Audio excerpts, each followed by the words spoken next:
Hello, my name is Catherine McChrystal, and my research focuses on the intersection of educational technology and the lived experiences of low-income and first-generation students.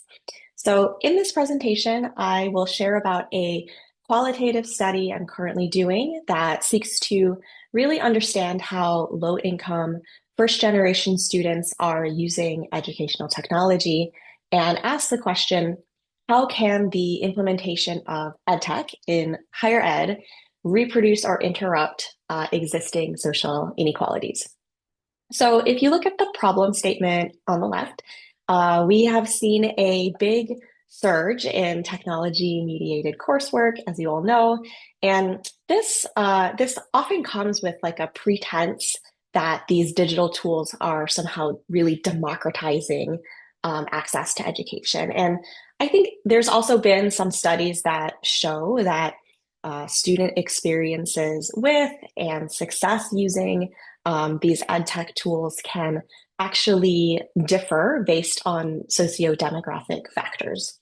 So I really want to dive into what those student experiences are while also taking an opportunity to challenge that kind of deficit lens that that narrative tends to use. So instead of asking what these students lack, what I'm really asking is what assets, strategies, and forms of resilience they employ to navigate this digital ecosystem. So I want to move the conversation from this idea of the material digital divide, which is really focused on devices, into the more current discussion around digital use divide. So focusing on students' digital literacy, their motivation, and the agency of the students themselves in this environment. So to understand these assets, I looked to Yoso's community cultural wealth model. And for this study specifically, I operationalized O'Shea's definitions of navigational and resistant capital. So navigational capital is really the agency that students use to maneuver through higher ed institutions, places that weren't necessarily designed for them.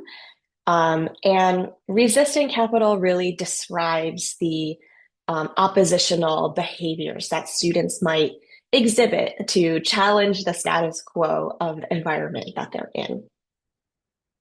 So for this study, I conducted semi-structured interviews with 12 undergraduate, low-income first-generation students at a mid-sized private university here on the West Coast.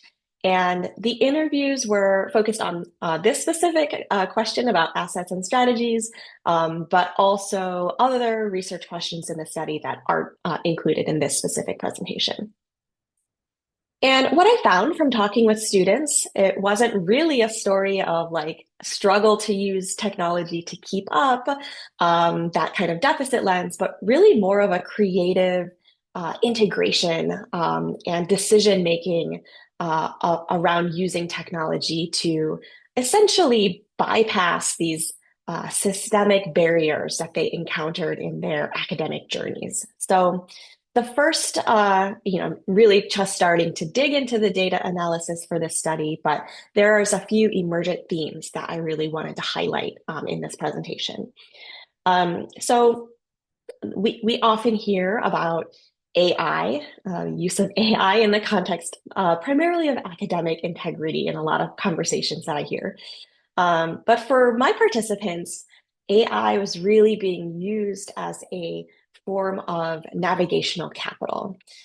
So students like Amihan there in the purple box described AI as like a personalized bridge, a personalized digital bridge that they use to really decode dense academic jargon and translate their lecture notes into plain language that fits their specific learning needs. So she says, a teacher will say exactly what they want out of you, but sometimes how they want you to learn isn't the way that you need to learn.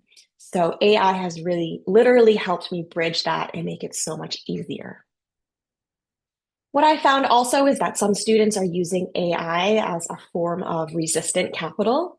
So one student, Ida, she shared that she uses AI to automate mundane tasks, specifically with the goal of rejecting this like hustle culture that she finds herself in at the school. She says, I think using AI to study gives you more time to do other things that you actually want to do. If you don't do the things that you want to do, you can't be fueled to do the things that you have to do. So by using technology to be more efficient, she reclaims her time for self-care and personal joy, which she views as really a necessary fuel to survive in her rigorous academic environment. The other two themes that I wanted to discuss here really deal with students' critical agency. So students are not passive consumers of technology. They are exercising oppositional agency.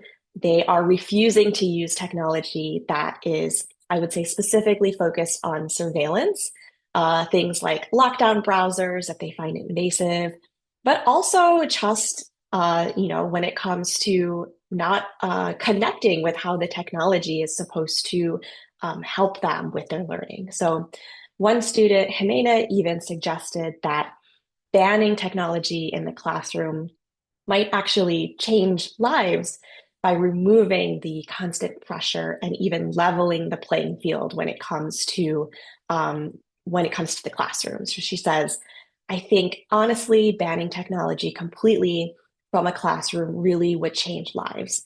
If we could just get rid of all of that and really bring people into the moment, I think we would solve so many problems. So students are questioning what the purpose of technology in the classroom is and how it's helping them in their active learning. And then finally, I want to highlight some students' refusal of commodified technology. They shared that they feel like they're in a system that feels like it's like a pay-to-play model. So students are setting what I call financial red flags. So one student, Marisol, she noted a deep resentment for having to pay for tools that are supposed to help her in school. She says, I just don't feel like I should be paying for school technology if it's meant to help me. So as a result of this, students really normalize the use of free digital workarounds. They're sharing this information with each other and they're pirating resources. Not like it's like a crime, but as a basic survival tactic against what they really see as like economic gatekeeping of information through these tools. So I just want to close by pondering what this means for us as educators, as administrators, as staff in higher education. And I think first there's an opportunity to really listen to students here and think about formalizing our technology use, including AI, to focus on supporting that personalized bridge that the students are describing, rather than focusing on how technology can be used for things like academic integrity. I think it's also clear that we have to prioritize free or open access alternatives to include all students when it comes to educational technology. Thinking about, if a tool that we're requiring in our classroom costs $100 on top of the other resources for the class, their tuition, everything else, recognizing that we aren't just assigning that access to that specific tool, we might also be assigning an extra shift for a student at their job. And then as part of this, I think we need to consider the larger impacts of the technology we're choosing to use. And even thinking about the data privacy concerns that can disproportionately stress out the most vulnerable of our students. So ultimately, I think we can ask, is universal design for learning enough when it comes to technology? Or do we need to pivot towards a more equity-centered design that will also proactively account for, the digital segregation and lack of access that my students are describing? Thanks so much for checking out my presentation. Feel free to scan the QR code for my references and to get in touch.